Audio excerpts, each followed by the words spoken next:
ఇది బాబా టెంపుల్. గురువారం చిన్న బాంబు పెడితే జస్ట్ 200 మంది మటాష్ అయిపోతారు. ఇజాజ్ బాయ్, లేలో. ఇస్మే 1 కరోడ్ హై. ఈ పెట్టెల కోటున్నాయా? సరే, నేనేం చేయాలన్నా? వచ్చే గురువారం సిటీలో బాంబులు పెట్టించాలా? సరే బాయ్. సరే అంటే కాదు, చిన్న మిస్టేక్ కూడా పెద్ద పనిష్మెంట్ ఉంటుంది. నీకున్న మొత్తం ఫోర్సుకి ఈ ఫీల్డ్లో దింపాలి. పొరపాటున కూడా మ్యాటర్ లీక్ కావద్దు. ఏం చేస్తావో నీ ఇష్టం భాయ్.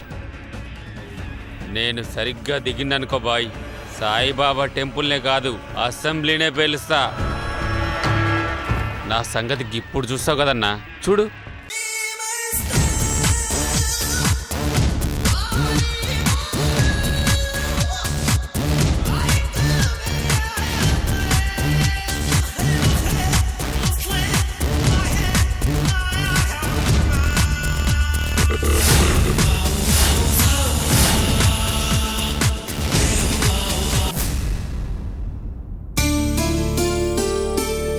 అమ్మా సంజయ, ఏంటి మావయ్య? కాఫీ పెట్టి తీసుకురామ్మా. మావయ్య, నేను కాఫీ పెడితే ఎవ్వరూ ఏమీ అనరు. నువ్వు ఇంటి కోడలు.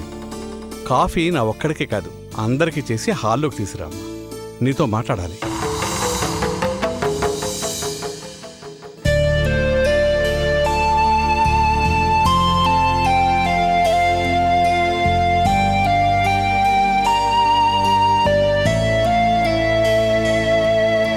లక్ష్మి, ప్రియా,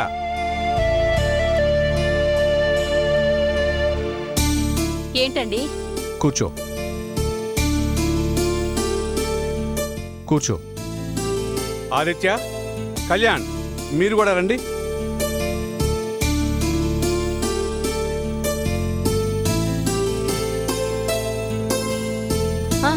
జాగ్రత్త.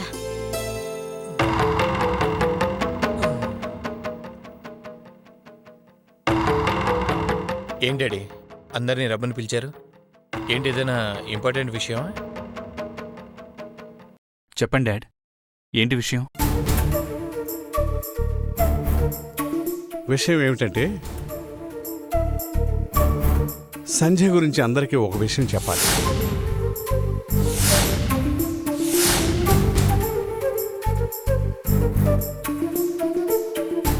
అందరూ వినండి. ఏం జరిగిందో జరిగిపోయింది. దాన్ని ఇక నుంచి అందరూ మర్చిపోదాం. ఇక మీదట జరగకూడదు. సంజయ్ విషయంలో ఎన్నో జరిగాయి.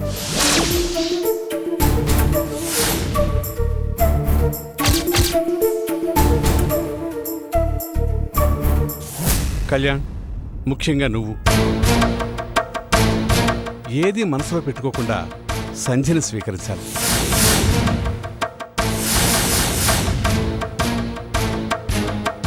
అంటే వాడి జీవితాన్ని బలి చేద్దామనేనా మీ ఉద్దేశం? లక్ష్మి, నువ్వు కాసేపు మాట్లాడుకో. విషయం ఎంత సీరియస్ కావడానికి నువ్వు చాలా వరకు కారణం.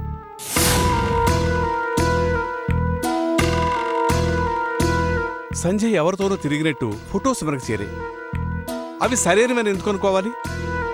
ఈ రోజుల్లో ఏదైనా సాధ్యమే కదా. పైగా అవి నిజమైనవే అయితే ఈ సమయంలో మనకెందుకు చేరతాయి? వాడికి దీనికి చెడిందేమో, అందుకే ఆ భవానీ ప్రసాద్ గాడే పంపించుంటాడు. ఓకే, అదే నిజమనుకుంటే ఇప్పుడు అతనితో సంబంధం తను కాదంటున్నదనేగా అర్థం.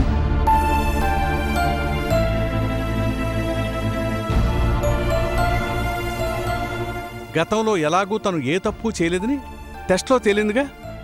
ఇక సంజయ్ తప్పే ఉంది. సరే డాడీ, ఆ విషయం పక్కన పెట్టేయండి. మరి అన్నయ్యతో ఎంత అసహ్యంగా బిహేవ్ చేసింది తను. అన్నయ్య కోసం ఎంతగా గగ్గోలు పెట్టింది. చివరికి అన్నయ్యని బ్లేమ్ చేయడానికి కూడా సిద్ధపడింది. అన్నీ చూశారు కదా, మరి దీన్ని ఎలా సమర్థిస్తారు? సమర్థించరు. అది ఖచ్చితంగా తప్పే, చాలా పెద్ద తప్పు. నా వాదన ఒక్కటే, తెలుసో తెలియకో కాస్త చాపల్యానికి గురైంది. వయసు వేడిలో కొంత మనసు చెదురు ఉండొచ్చు. అంత మాత్రాన కళ్యాణ్ మీద ప్రేమ లేదని కాదు. తన గుండెల నిండా చిన్నాడే ఉన్నాడు. మ్మ్.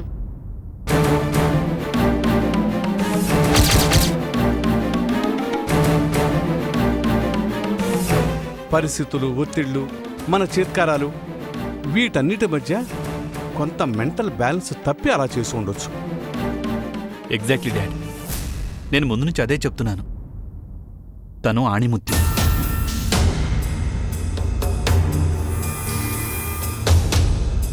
కానీ డాడీ చెప్పినట్టు అనుకోకుండా నా పట్ల కొంత ఆకర్షింపబడింది. అంతే. మెల్లగా అదే సర్దుకుంటుంది. డాడీ, మీకో విషయం చెప్పనా? మా పెళ్లికి ముందే సంధ్య అన్నయ్య మీద మనసు పడింది.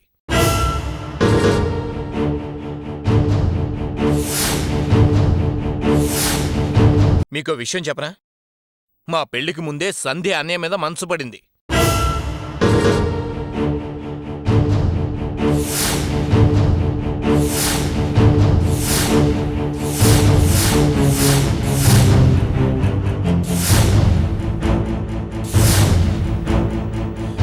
దానికి కారణం ముందు తన పెళ్లి అన్నయ్యతోనే ఫిక్స్ చేశారు కదా మీరు.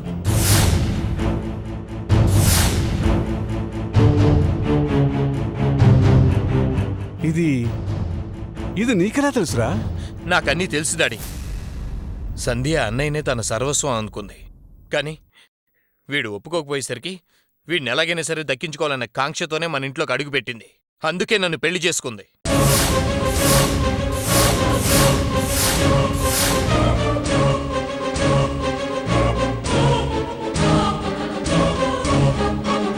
నో, నేను నమ్మను.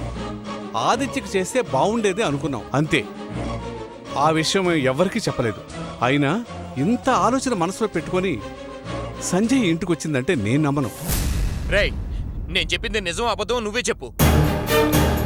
చెప్పరా? ఇవన్నీ నీకెలా తెలుసు? నాకింకా చాలా తెలుసు. నువ్వెంతగా క్షోభ అనిపించావు కూడా తెలుసు.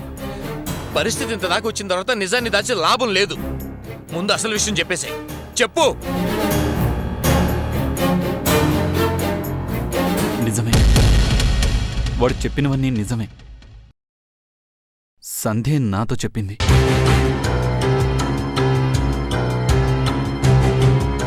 ఇప్పుడేమంటారు?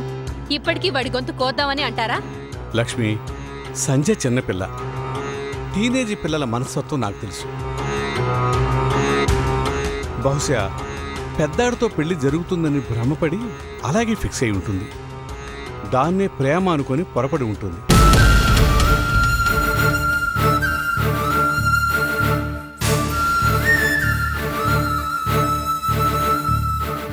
ఆ భ్రాంతి నుండి బయటపడడానికి కొందరికి చాలా కాలం పడుతుంది. మనం అందుకు సహకరించాలి. అంటే ఏం మీరు చెప్పేది? నా మీద మనసు లేకపోయినా నేను కళ్ళు మూసుకుని కాపురం చేయాలా?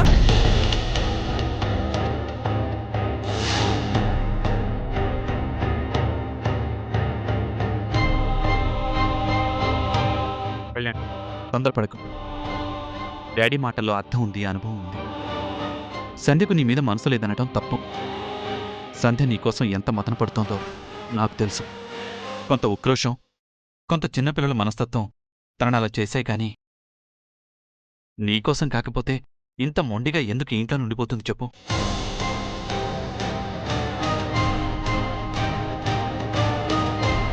నేను బాగా చూసుకోవాలని కోరిక తనలో బలంగా ఉంది. అర్థం చేసుకోరా?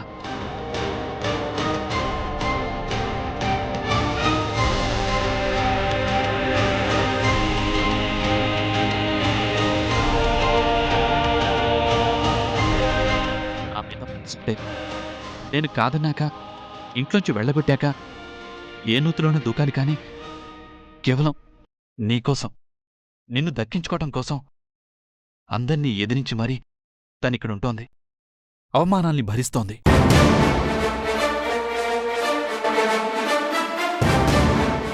అయినా నువ్వు తనని కనికరించకపోవడం చాలా తప్పు.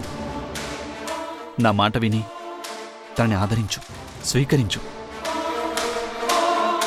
నీకు చేతులు జోడించి నమస్కారం పెడతాన్రా, ప్లీజ్.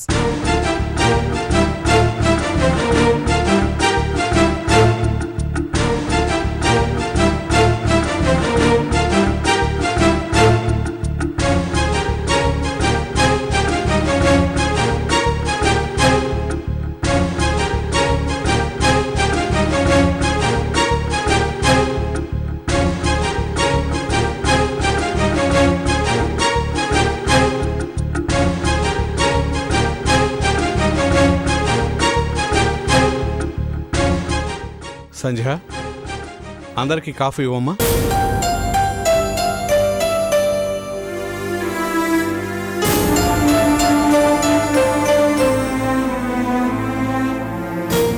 పర్లేదు సంధ్య, ఇవ్వు. రై, తీసుకోరా.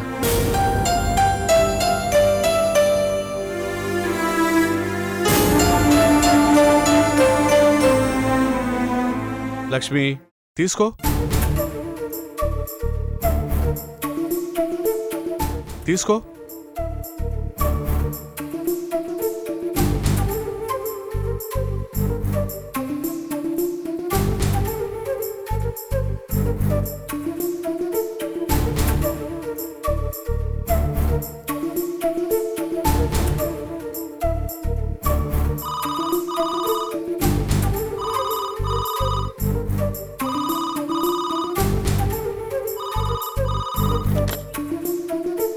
హలో.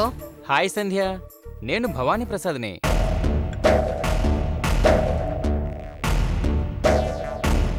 నువ్వేనా? Thank God. ఇంకా ఇంట్లో ఎవరైనా ఎత్తితే ఏం చెప్పాలని భయపడ్డాను.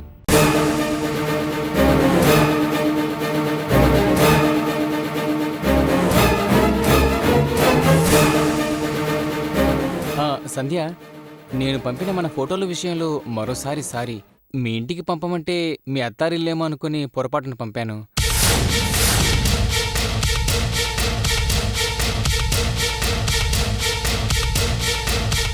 అది వాళ్ళ చేతిలో పడుతుందని, ఇంత రాద్ధాంతం అవుతుందని అనుకోలేదు. నిన్ను హర్ట్ చేశాను గనక ఈసారి మాత్రం ఏ పొరపాటు చేయలేదు.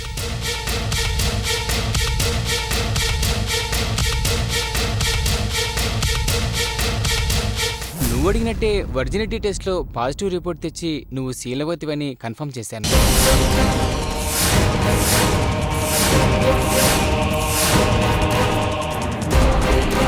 దాంతో మన విషయం ఇక పూర్తిగా మరుగున పడి నీ సంసారం చక్కబడుతుందని నా నమ్మకం.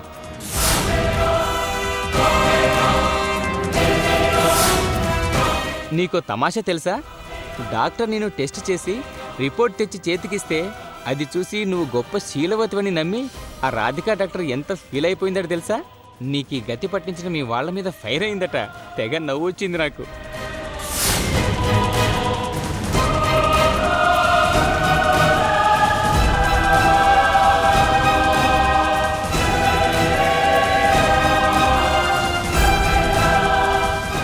ఏమైంది?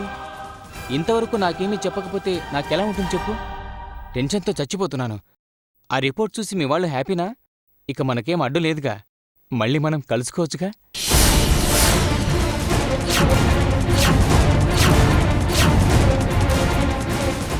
ఏంటి సంధ్య, అసలేం మాట్లాడవేంటి? ఏమైంది నీకు?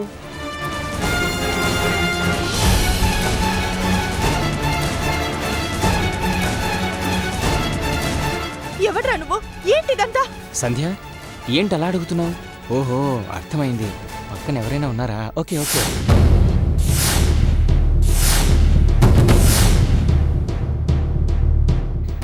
సారీ అండి, రాంగ్ నంబర్.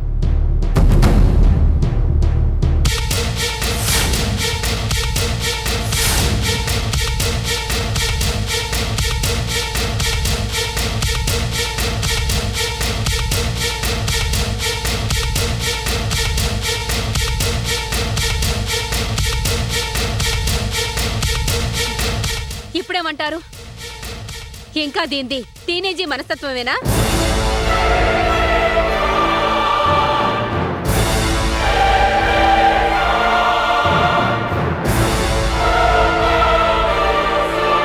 ఏమే పాపం, మీ మావయ్య గారు కష్టపడి కారణాలన్నీ పేర్చి కన్విన్స్ చేసి నీకోసం ఓ ఇల్లు కడితే కళ్ళెదురుగానే పునాదులతో సహా కూల్చేశావు గదే. ఛీ, నిన్ను చూసినా నీ గురించి ఆలోచించినా పంచమహాపాతకాలు చుట్టుకుంటాయి.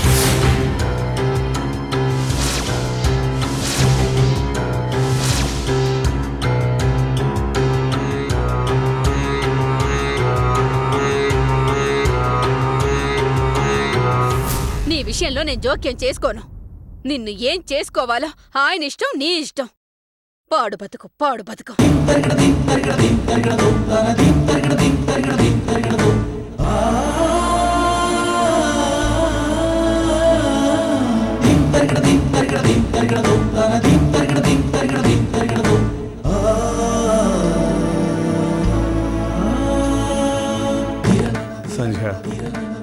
ఎవరిని కూడా పూర్తిగా నమ్మకూడదని నాకు జీవితంలో గొప్ప గుణపాఠం నేర్పావమ్మా.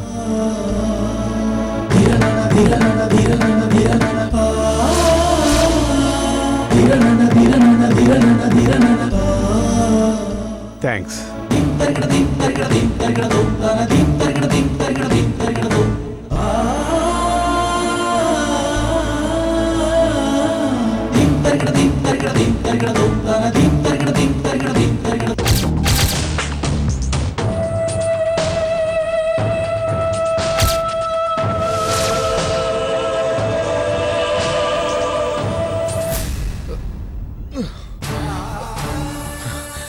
అక్కర్లేదు. రై జాగ్రత్త. రై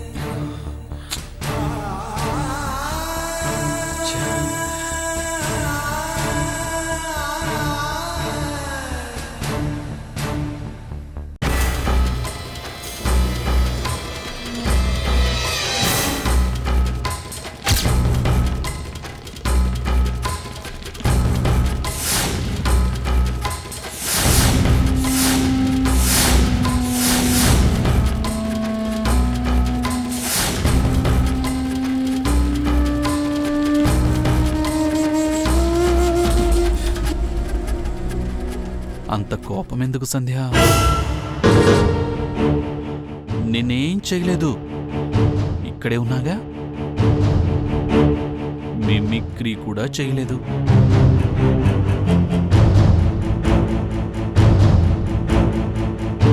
ఇదే టైంకి నీకు ఫోన్ రావాల్సి ఉంటే దానికి నేనేం చెయ్యను? ప్రతిదానికి నన్నే అంటే ఎలా చెప్పు?